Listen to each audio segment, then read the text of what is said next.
양극화와 고용 없는 성장에서 나옵니다. 그런데 이런 양극화와 고용 없는 성장은 1980년대까지는 이런 문제가 없었어요.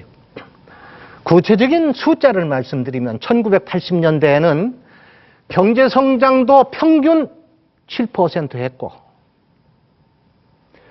그 안에 가계 소득도 7% 성장했고, 기업 소득도, 법인 기업입니다. 주로 대기업. 기업 소득도 7% 성장했고, 그래서 국민이 고르게 소득이 오른 겁니다. 따라서 양극화 문제라는 게 없었습니다.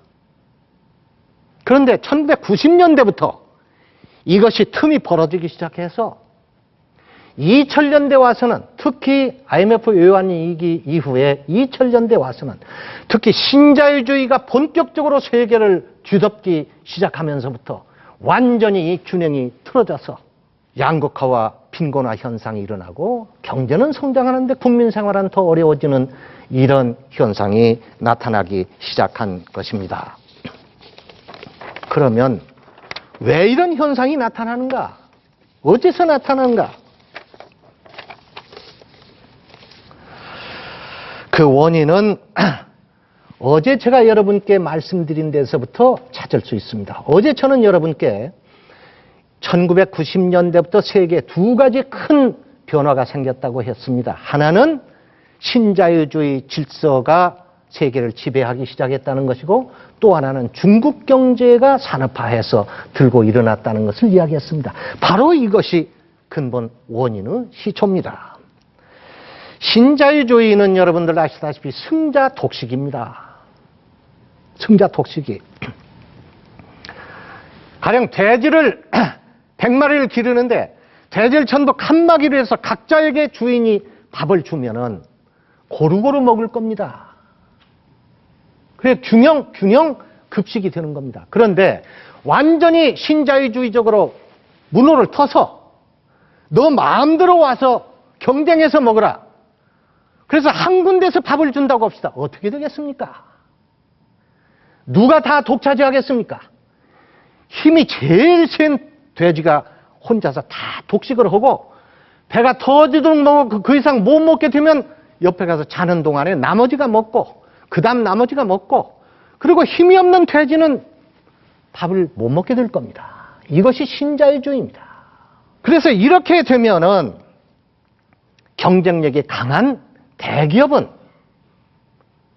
잘 나가고 성장하고, 경쟁력이 약한 힘이 없는 돼지들, 약한 중소기업, 자영업, 농업은 경쟁에서 밀려납니다.